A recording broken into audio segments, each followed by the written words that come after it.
Now we've reached a stage where I want to cut that bit out. There's the dovetail. That dovetail is going to go in there. And what I've done to start with a big saw, I put a couple of saw slots down there. The quickest way to get that out is with a saw.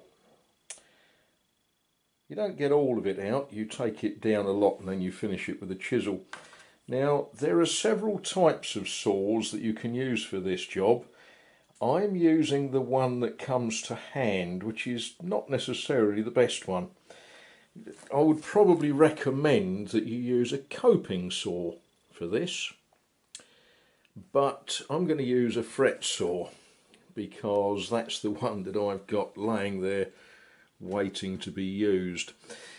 Now fret saws are wonderful things, but when you use them, expect to break a few blades. Don't be worried if you break a blade, as long as you find all of the bits and don't tread on broken bits and things like that. The blades come in a packet. You never get one on its own. They always come in quite a large number, because as soon as you start getting serious with a fret saw, you will break it. Right, this is going to be a bit difficult to show how to do it, so I'll give you the idea. You've put the fret saw blade into that clamp, and then you press the fret saw until the blade is tight in that clamp, and then you tighten it up. I put them, and feel free to correct me if I'm wrong, I always put them so that the teeth are cutting on the pull stroke. That's the way I do it. I don't know whether that's right or not, but that's the way I do it, and that seems to work okay. And then you can get in there and nibble that bit of wood out. And this is what I was making that underframe for. This is going to turn into a very simple display stand. I thought I'd call it Leigh Haven Sidings. I just thought that was a good name for it.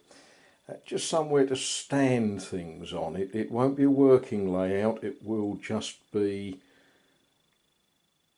well, yeah, just be a storage siding. What I will do, I'll put a back on it and I'll put some sides on it. The sides will look like tunnel mouths, only look like, they won't be. The back, I don't know, that will look like an embankment or something. Maybe, yeah,